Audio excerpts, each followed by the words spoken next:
Essa aula está sendo gravada, então a gente está na segunda parte de carboidratos. Só repassando o que a gente viu na semana passada, carboidratos possuem como forma geral hidratos SH2O, N partindo maior ou igual a 3. A nomenclatura de carboidratos, na sua maioria, é aquela que tem o prefixo -ose. A gente sabe que tem muitos carboidratos que não têm esse sufixo, mas via de regra a gente chama de pentose, ribose, glicose, frutose, assim vai. As funções dos carboidratos, elas se resumem em reserva energética. Também temos outras funções, tem função estrutural e também tem a função reguladora. Como que se dividem os carboidratos? Então, a princípio a gente divide principalmente pelo número de unidades de repetição. Então, tem as mais simples, que são os monossacarídeos. Depois temos os disacarídeos. Temos alguns com tamanho intermediário, que a gente costuma chamar de oligosacarídeos. E tem os grandões, que são os polissacarídeos. E aí, a aula passada, a gente focou só nos monossacarídeos. A gente apresentou as diversas classificações dos monossacarídeos em termos de número de carbonos. A gente pode ter as trioses, são aqueles que têm o número de carbono em torno de 3. A gente tem as tetroses, com 4 carbonos, pentoses, 5, hexoses, 6, e as heptoses, 7 carbonos. A gente tem uma divisão também em termos do grupo funcional. Então, se a gente tem, por exemplo, um grupo aldeído, a gente classifica como uma aldose. Então, aldoses são aquelas que têm o aldeído na ponta. E a gente também tem as cetoses, quando a gente tem uma carbonila no meio da molécula. A gente explorou também a classificação dos monossacarídeos em termos de isomeria, principalmente os monossacarídeos D e L. A gente viu uma maneira de a gente atribuir a isomeria D ou L, principalmente através das projeções de Fischer. Quem esqueceu das projeções de Fischer é aquelas projeções onde a gente coloca em formato de cruz, e o centro aqui da cruz seria um carbono, as ligações que estão na horizontal são aquelas ligações que estão voltadas para frente, e as ligações que estão na vertical são aquelas que estão voltadas para dentro do plano. Esse aqui é quase uma projeção de Fischer, mas aqui a gente está discriminando os carbonos. Ela não deixa de ser uma projeção de Fischer. E aí, qual que era a regra? Primeiro é saber onde está a carbonila aqui. A gente pega o carbono quiral mais longe da carbonila. Esse carbono não é quiral, porque temos dois substituintes iguais, os dois hidrogênios. Então, o carbono quiral mais distante da carbonila é esse 4. E a gente verifica se a hidroxila está no lado direito ou está no lado esquerdo. Aqui a hidroxila está no lado direito, então direito lembra D. Essa foi a forma que a gente usa para a mandinga que a gente faz aqui para a gente identificar se um determinado monossacarídeo é D ou L. E também a gente analisou a classificação de monossacarídeos enquanto a sua forma cíclica, a forma aberta ou fechada, né? Na forma cíclica, eles têm dois nomes. A gente pode ter as furanoses ou as piranoses. As furanoses se assemelham ao furano, né, que é essa molécula aqui. O furano é o anel de 5 membros. E as piranoses é derivado do pirano, que é esse anel de 6 membros com oxigênio. Então, se a gente numerar aqui, é um anel de 6. Essa molécula aqui é o pirano. Então, nesse exemplo aqui, a gente tem o quê? Um anel de 5. Então, isso aqui é uma furanose. E aqui a gente tem anéis de 1, 2, 3, 4, 5, 6. Tanto aqui como aqui são exemplos de... já está escrito aqui. De piranoses. Então, os nomes de monossacarídeos variam bastante. Então, a gente pode ter pentoaldose, exocetose ou Aqui ele mistura um nome comum, então isso aqui é uma ribose, por exemplo, aí ele juntou a ribose com o sistema cíclico, porque a gente pode ter ribofuranose ou ribopiranose. Isso aqui é uma ribose. Então, não deixa de ser, isso também é uma ribose, isso aqui também é ribose, isso aqui também é uma ribose. Mas no caso aqui a gente tem uma ribose de cadeia aberta, aqui a gente tem uma ribofuranose, aqui uma ribopiranose e uma outra ribopiranose. Por que tem duas ribopiranoses aqui nesse caso? Por causa do alfa-beta. Tá? Então, na forma cíclica, a gente também precisa diferenciar duas formas. A forma alfa e a forma beta. A forma alfa, a forma beta, a gente precisa enxergar principalmente o carbono anomérico. Qual que é o carbono anomérico? É só você procurar um carbono que está ligado em dois oxigênios diferentes. Então, aqui a gente tem esse carbono ligado a esse oxigênio e esse aqui nesse oxigênio. Nesse aqui, o carbono está aqui, ó. Tem um oxigênio aqui e um oxigênio aqui. E para a gente atribuir por que esse é beta e esse é alfa, tem duas maneiras, né? Aqui, no caso, uma maneira que a gente utiliza para saber se é alfa ou beta, deixa eu fazer um rascunho aqui. Se vocês lembrarem da aula passada, a gente pode ter uma ligação do que a gente chama axial, que é aquela que está vertical abaixo, né, como a gente tem aqui.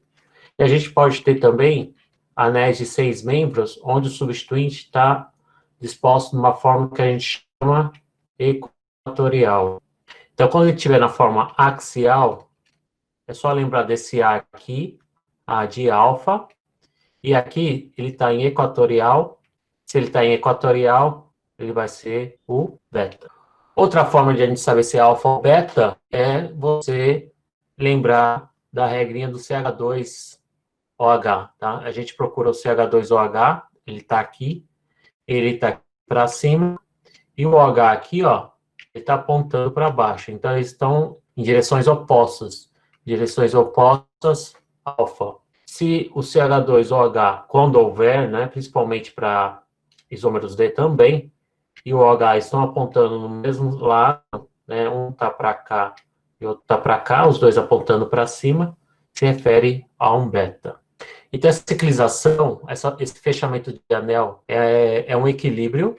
Então, ele pode abrir e fechar, né? E quando ele fecha, ele pode fechar para o alfa ou fecha para o beta. E, se não me engano, a gente viu também alguns exemplos de sacarídeos.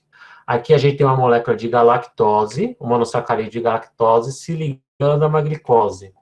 Vamos tentar identificar se ele é alfa ou beta, tá? Aqui já está dando a colinha aqui. Então, já tem um sinalzinho de beta, isso aqui é uma beta-glicose, e aqui tem um símbolo beta, então se refere a uma beta-galactose também. A estrutura da beta-galactose é muito similar à glicose, pessoal. Se vocês olharem aqui, ó, o OH para cima, OH para cima, OH para baixo, OH para baixo, OH para cima, OH para cima. A única parte que difere a galactose da glicose é o OH do carbono 4. Aquele está para cima e aquele está para baixo. E o carbono 5 e 6 são iguais também, ó. 5, 6, CH2OH. Então, a galactose e a glicose são isômeros, eles diferem aqui no carbono 4, enquanto o H que está para cima está para baixo. Mas o mais importante aqui é mostrar onde está ocorrendo a ligação. Esse carbono aqui da galactose é o carbono numérico. Ó, tem um oxigênio, dois oxigênios. Então, o carbono numérico da galactose está se ligando ao carbono numérico da glicose? Não. O carbono numérico da glicose está aqui, ó, aos dois oxigênios. Então, é uma ligação que a gente chama beta 1,4. Ah, preciso falar aqui de sacarídeo é esse, né? Essa aqui é a lactose. Esse outro monossacarídeo aqui, formado por uma molécula de glicose e frutose, alfa-beta, essa daqui é a sacarose. Vamos olhar a glicose, vamos ver se ela é a mesma coisa que essa glicose aqui. Ó. Aqui já está dando a dica, tá? É alfa. Por que que essa é alfa, essa é beta? Na beta, o OH está para cima, e no alfa, o oxigênio está para baixo. Tá? Então, aqui a gente tem o carbono numérico de novo. Então, a gente tem uma ligação glicosídica alfa 1 E na frutose, ela não é uma piranose, né? É uma ribose.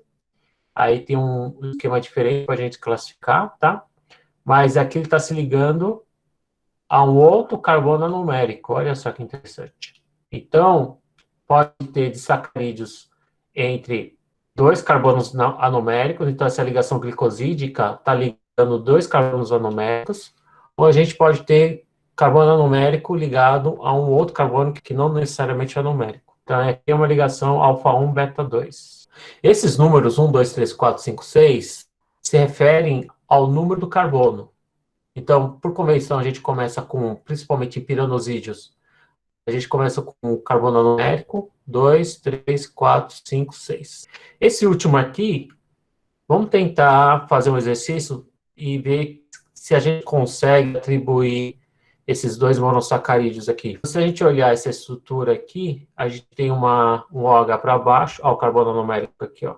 Carbono numérico, como eu sei que ele é um anomérico, ele está ligado a dois oxigênios. Aqui está apontando para baixo, e aqui, ó, o CH2OH está apontando para cima. Então, a gente pode dizer que ele é um alfa. Aí pode ser frutose, glicose, galactose, qualquer coisa, né? Mas se vocês repararem bem, é que se você pegar esse alfa-glicose, o carbono 2 está com OH para baixo, o carbono 2 está com OH para baixo, o carbono 3 está com OH para cima, o carbono 3 está com OH para cima, e o carbono 4 está com OH para baixo, ou oxigênio para baixo. Oxigênio para baixo. E no carbono 5 eu tenho CH2OH para cima. CH2OH para cima. Então esse aqui também é uma alfa-glicose, pessoal. Esse outro monossacarídeo aqui. Oxigênio para baixo, carbono numérico, alfa, alguma coisa. Você vê que ele repete aqui, ó, OH, OH para baixo, OH, OH para cima, oxigênio, oxigênio para baixo, CH2, CH2 para cima. É a mesma molécula. Também é uma glicose. Então, esse aqui é um disacarídeo formado por dois monossacarídeos de alfa-glicose. Esse disacarídeo aqui a gente chama de maltose. Então, pode ter disacarídeos formados por ligações alfa, beta, beta entre dois carbonos anoméricos, entre o carbono anomérico e um carbono 4. Então, pode variar bastante a estrutura desses disacarídeos. Eu vou falar sobre os polissacarídeos, que é o tema dessa aula. Bem, o papel dos polissacarídeos ele tem dois papéis: garantir estrutura ou como reserva energética. O papel estrutural dos monossacarídeos a gente pode encontrar na celulose, na quitina. Celulose é o elemento estrutural encontrado em plantas vegetais. Na quitina, no exoesqueleto de invertebrados. E tem mais um que eu vou falar lá na frente, que é o peptidoglicano. Ele é um pouquinho diferente dos outros polissacarídeos, que a gente vai ver, porque ele tem uma porção peptídica. O que é peptídeo mesmo? Peptídeo remete à ideia de aminoácidos ligados entre si. Então, ele tem uma parte proteica, vamos dizer assim. E esse aqui, ele é encontrado em bactérias. E os polissacarídeos responsáveis por reserva energética, esse aqui já são mais familiares, é o amido. Lembrando, da aula de laboratório, que o amido é formado principalmente por amilopectina e amilose, dois tipos de polissacarídeo.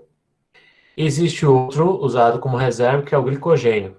Então, vamos ver cada um desses tipos aqui de polissacarídeos bem rapidamente, pessoal.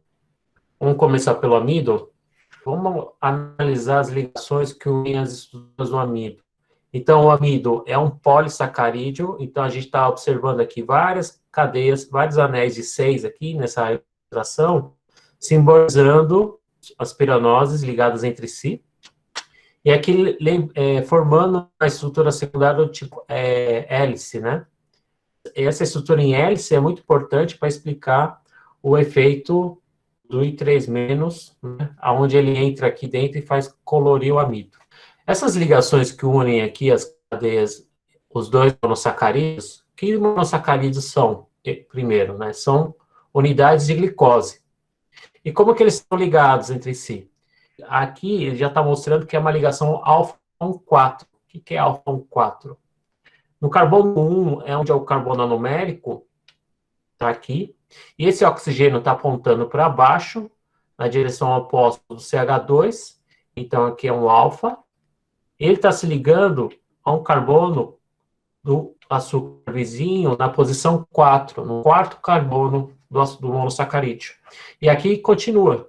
Aqui o carbono 4 está se ligando provavelmente a um carbono anomérico de outro piranosídeo da glicose. E isso daqui continua, é um polímero, tanto por aqui e por aqui. Então, essa ligação glicosídica é justamente essa ligação aqui que eu estou mostrando. Essa é a ligação principal, encontrada principalmente na amilose. A amilose, ela é uma cadeia linear, não ramificada, enquanto que a amilopectina é uma cadeia ramificada. Se a amilopectina é uma cadeia ramificada, como a gente consegue criar uma ramificação nessa estrutura linear aqui? É por aqui, pessoal. Uma coisa que eu não vou cobrar muito, mas no carbono 6 aqui, ó, tem um oxigênio, e esse oxigênio pode se ligar para formar uma ramificação, mais ou menos aqui nessa região.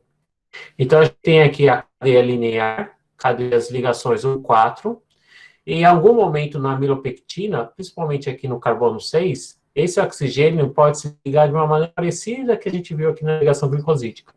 Então, ele pode se ligar a um outro, por exemplo, a um 2, agora eu não lembro, faltou estudar um pouco aqui. Não sei se é um outro oxigênio do mesmo carbono 6, tá? Mas ele se liga numa outra posição do oxigênio, num outro oxigênio da glicose. Por isso que ele consegue fazer ramificações aqui, né? Tá, esses galinhos. O glicogênio ele é muito parecido com o amido. Ele também é formado por alfa-glicoses, também é uma ligação glicosídica 1,4. Mas então, professor, qual que é a diferença? Porque até aqui é tudo igual. Então, a diferença do amido e do glicogênio é que no glicogênio ele é muito ramificado. Então, aqui ele tem mais ramificações, ele é mais ramificado que o amido. A gente tem ramificações a cada 10 monossacarídeos. Então, essa alta ramificação, tanto é que o glicogênio é utilizado como uma fonte de energia mais prontamente disponível. A gente consegue, como ele é mais ramificado, a gente consegue quebrar mais facilmente moléculas de glicose, e a glicose é o principal reagente para a gente gerar energia. Então, a gente não pega o amido e já transforma em energia. A gente precisa hidrolisar, quebrar essas ligações aqui, principalmente das extremidades, para gerar moléculas de glicose, e para então a gente conseguir gerar energia. Como a gente tem mais pontas de glicose disponível, o glicogênio é uma fonte de energia mais prontamente disponível do que o amido. Vamos falar dos tipos de polissacarídeos que têm a função estrutural. Vou começar pela celulose. O curioso da celulose, que é encontrado na madeira, no papel, que ela também é um polissacarídeo, ou seja, aqui, ó, formada por um polímero de glicose também. A diferença aqui na celulose em relação ao amido, ao glicogênio, é que as ligações glicosídicas, elas são com moléculas de glicose na conformação beta. Lembra que beta ou alfa está aqui o carbono anomérico. Quando ele estivesse apontando para baixo, seria alfa, mas como ele está apontando para cima junto com o CH2OH, é beta. Então, essa é a diferença entre alfa e beta. Essa ligação glicosídica está ocorrendo entre o carbono 1, de um monossacarídeo, com 1, 2, 3, 4. Ele colocou de ponta cabeça para facilitar o desenho, tá? Então, é uma ligação glicosídica 4, só que envolvendo o beta desse aqui e o carbono 4 de uma outra molécula de glicose. Por que a celulose tem um papel de sustentação, né, de estrutural? Porque ele realiza ligações de hidrogênio entre as cadeias. Então, aqui a gente tem uma cadeia glicosídica, uma cadeia de celulose, e aqui a gente também tem outra fita de outra sequência de monossacarídeos da glicose. E eles realizam ligações de hidrogênio entre essas cadeias. E não é só uma, são várias ao decorrer das cadeias. E aí você cria uma espécie de rede, né? Olhando ele num ponto de vista um pouquinho mais macroscópico, você cria uma rede, e isso aqui que dá o papel estrutural da celulose. Outra coisa interessante é, como ele é feito de açúcar, por que a gente não consegue... Porque papel, por exemplo, que tem bastante celulose, não é fonte de energia para a gente. Por causa da ligação dessa estrutura beta-glicose. As enzimas que a gente tem no organismo para degradar amido, ela é específica para alfa. Tá? Então, ela vai para alfa, mas não reconhece beta. Então, só pelo fato de ser beta, as enzimas que a gente usa para amilase, né? As enzimas que degradam amido, elas se reconhecem também justamente por causa da forma alfa, né, que a gente viu aqui no glicogênio e no amido.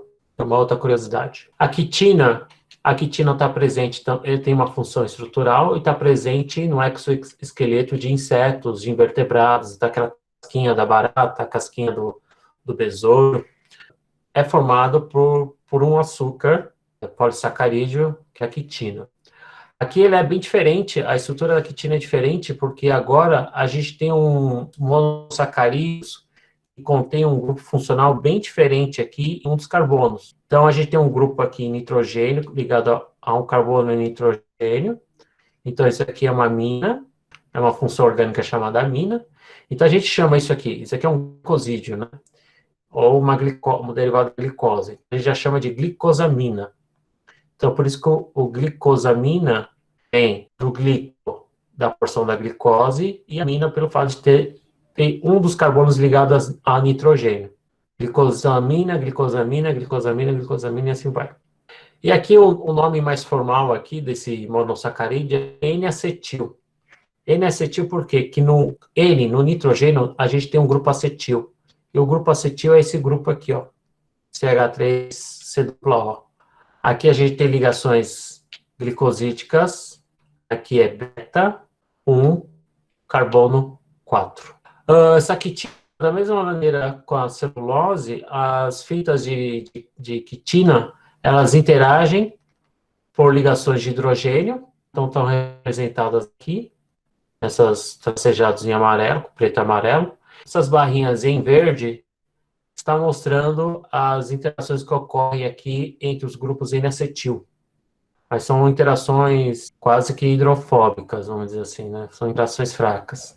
Então, o que faz com que essas estruturas da quitina tenham essa estrutura rígida é muito mais as ligações de hidrogênio, igual que a gente vê na celulose. Aqui estão microscopias dos 3 tipos de açúcar, de polissacarídeos que compõem a celulose. Aqui é a quitina e aqui o peptídeo glicano que a gente não viu, ok? Então, esses foram os polissacarídeos. A princípio, já acabaria a parte de carboidratos aqui. Falta comentar um pouco sobre o que a gente chama de glicoconjugados, ou seja, biomoléculas que contêm açúcares junto com outra coisa. Então, os carboidratos, eles podem se ligar a proteínas, a gente chama isso de glicoproteínas, ou também eles podem se ligar a lipídios, que são os glicolipídios. Para não ficar muito extenso, eu vou deixar isso aqui como sugestão de estudo. Então, quem quiser pesquisar um pouco mais, as glicoproteínas elas estão presentes em parede celular de bactérias, que é o que a gente acabou de ver aqui, que são os peptidoglicanos. O que são os peptidoglicanos? Então, o peptidoglicano é um polissacarídeo também, só que na estrutura desse peptidoglicano, a gente tem uma parte peptídica, uma porção peptídica. Porção peptídica significa que você tem uma cadeia de aminoácidos pequena fazendo parte dessa estrutura do polissacarídeo. E aqui, no caso, os aminoácidos estão aqui, ó. Agora eu esqueci que esse DAI aqui, mas, então, essa peptidoglicana são polímeros de monossacarídeos. Olha aqui o que a gente tem aqui. A gente tem uma N-acetilglucosamina de novo. Isso aqui estava presente também na quitina. Então, a gente tem um N-acetil aqui e aqui um derivado da glicose. Então, a gente chama de N-acetilglucosamina. Aqui está o carbono numérico deve estar mais ou menos por aqui. Aqui seria o carbono 4. E aqui um carbono numérico, olha aqui os 2 oxigênios. E aqui também um N-acetil, só que esse derivado da glicose, ele está ligado a um, ó, isso aqui é uma ligação até um fragmento de ala gludapiala, tá? Isso aqui é um peptídeo.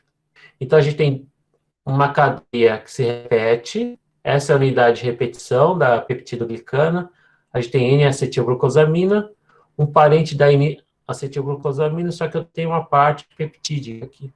Então, e se a gente olhar isso como um todo, num ponto de vista um pouquinho mais macroscópico, a gente tem aqui, então, as cadeias de açúcar se repetindo.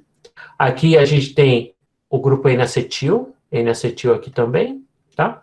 E aí, nessa ilustração aqui, essa barrinha um pouquinho mais comprida aqui e aqui, é justamente essa parte aqui peptídica. E elas se ligam com uma outra açúcar que contém essa porção aqui, essa bolinha preta, que também, se não me engano, eu estou esquecendo aqui, também é um peptídeo que faz unir essas cadeias aqui. E você tem um emaranhado, você tem uma rede, né? Você tem as cadeias lineares, mas elas estão meio que conectadas também, ó, por aqui, tá? Então você tem uma rede. E isso aqui é a composição básica de parede celular de bactérias. Não deu tempo de colocar aqui na aula, mas só por curiosidade, as penicilinas que foram descobertas durante a Segunda Guerra, elas são usadas como antibióticos. Foram os primeiros antibióticos descobertos e usados em larga escala, né? E o papel da penicilina, o mecanismo de ação dela é justamente inibir uma enzima, ela inibe a enzima responsável por formar a membrana da parede celular da bactéria. Então, é uma enzima encontrada dentro da bactéria, que é responsável por criar essa rede aqui na parede celular. Então, você desfaz, com a ação da penicilina, você desfaz essa rede, e aí a membrana não é tão rígida e ela acaba alisando a célula da bactéria, e aí a bactéria morre. Tá? Então, isso, falando muito por cima, tá, pessoal? Mas isso é a mecanização das penicilinas. Ela age nas enzimas que formam a parede celular. Os antibióticos, elas podem ter, você pode direcionar um antibiótico para, por exemplo, romper a parede celular, você pode pegar um antibiótico para inibir uma enzima de um processo totalmente diferente, de outro lugar, pode estar relacionado a síntese de proteínas, a duplicação, a várias partes. Então, os fármacos, a gente precisa saber entender um pouco do mecanismo de ação de fármacos para saber o que ele está inibindo e o que isso vai causar. Certo? Então, os glicoconjugados, a gente viu os dois tipos, a gente só viu os peptídeos glicanos, né, que estão presentes nas paredes celulares das bactérias. Existe um outro tipo de glicoproteínas, que basicamente são oligosacarídeos ligados a proteínas de membrana. Que tipo de proteína? Aquelas proteínas de membrana. Não sei se vocês estão lembrados lá da aula de peptídeos, né? A gente tem a camada proteica, que faz parte das membranas, composição básica de membranas, mas no meio aqui da membrana a gente pode ter uma proteína que está fazendo parte da estrutura da membrana. Então, essas proteínas possuem na extremidade uma sequência de oligosacarídeos. Esse desenho está muito feio, mas tudo bem. Esse oligosacarídeos é uma sequência pequena de monossacarídeos que está presente a proteína, que está ligado à proteína, e a proteína é uma proteína de membrana. Costuma ser proteína de membrana. E o papel dessas proteínas, que a gente chama de proteínas glicosiladas, tem o papel de receptores, mas também tem muitos mecanismos regulatórios da célula que é controlado pela interação de algumas substâncias com esses oligosacarídeos. Se eu começar a estender esse tópico aqui, vai virar uma aula, tá? Só disso. Mas é um tópico bastante interessante. Eu só vou mostrar um exemplo onde que isso aparece. É justamente no sistema ABO sanguíneo, tá? Sistema sanguíneo ABO. Sistema sanguíneo ABO.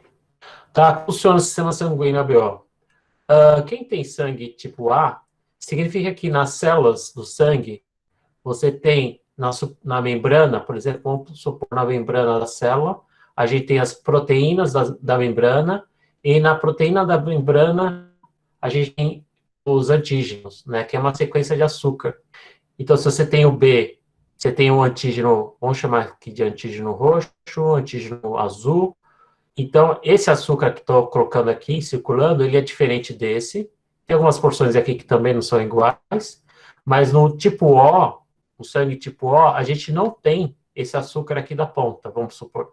E o sangue tipo AB, você tem esses dois tipos de oligosacarídeos na superfície da célula, do sangue.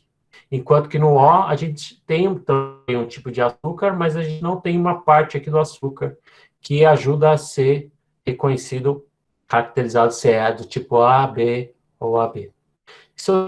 Todo mundo sabe, né? Se você tiver o sangue tipo A, você não pode fazer transfusão com alguém com sangue tipo B. Você não pode receber sangue tipo B. Porque na corrente sanguínea a gente tem anticorpos, que é justamente o anti-B. Então, se algum indivíduo sangue tipo A receber sangue tipo B, o antígeno vai atacar, quer dizer, vai interagir com esse anticorpo, né? O antígeno vai ocorrer a formação do complexo antígeno-anticorpo, e aí vai formar problemas, né? Vai coagular, vai ter problemas de coagulação, e aí você vai ter uma série de problemas. Tanto desse jeito como aqui também. Quem tem sangue tipo O, você não pode receber nem o sangue tipo A, nem o sangue tipo B. Mas você pode doar para os dois tipos, para qualquer um. Então a gente chama esse doador aqui como doador universal. Então, como a gente não tem o antígeno que é específico do A e do B, ele não vai ser reconhecido por esses anticorpos e não vai ter a formação do antígeno anticorpo. Tá? Então, por isso que o O é considerado como um doador universal. E quem tem sangue do tipo AB é aquele que não tem anticorpo do tipo A, nem o anticorpo do tipo B. Então, ele é o receptor universal, ele pode receber sangue de qualquer um. Então, aqui é só um exemplo onde a gente tem oligosacarídeos, que está intimamente relacionado ao caráter de antígeno, né, na membrana das células. Então, o que faz ele ser um antígeno é a composição, a sequência de monossacarídeos que compõe esse oligosacarídeo aqui do antígeno A. Ele é diferente do monossacarídeo que tem aqui, faltou colocar um slide mais específico, tá? Do B, e no O a gente não tem. Tem uma parte aqui que é similar do B e do A, mas que não tem no O. Tá? Então, a gente, na verdade, chama de H aqui, mas é O. Tá? Não sei se vocês entenderam mais ou menos onde que oligosacarídeos ou proteínas glicosiladas fazem parte, né? Então, o sistema sanguíneo alveolar faz parte disso. Tá? Então, a gente tem as células do sangue, na membrana existem as proteínas, e na superfície, e nas proteínas, a gente tem algumas proteínas que chamam glicosiladas, porque tem um pouco de açúcar ligado nas cadeias laterais dos aminoácidos, e ele serve como sinalizadores ou reguladores. Né? Então, ele regula se está vindo algum sangue diferente, ou se determinar algum tipo de sistema. Ok? Acho que engasguei um pouco aqui no final, mas é basicamente isso. Certo? Falei que a aula ia ser curta hoje. Então, a gente encerrou aqui a parte de carboidratos, tá, pessoal? Eu dei uma pincelada bem, bem por cima. E eu não vou cobrar mais que isso. Assim, na prova eu posso colocar alguma coisa específica, mas que você consiga achar facilmente na literatura, na internet, e você pode ser que tenha que correlacionar com o que a gente está vendo em aula. Ok, então, a aula de hoje foi mais curta. Amanhã, então, eu vou gravar a aula, então, eu não sei se eu fizer uma parte síncrona, talvez vai ser um horário só, para não cansar todo mundo, para não ter que dar aula duas vezes, mas aí qualquer coisa eu aviso. Então, mas a princípio vai ser gravado e disponibilizado na internet depois. Então, terça-feira a gente se encontra de novo. Terça-feira vai ser a revisão de laboratório. Eu acho que vale a pena vocês assistirem essa última aula, que a gente vai abordar tudo que a gente viu até agora, e para ajudar também para a prova de laboratório, que vai ser na semana seguinte. Tudo bem? Então, até mais, pessoal. A gente se vê na terça, então, pessoal. Tchau, tchau.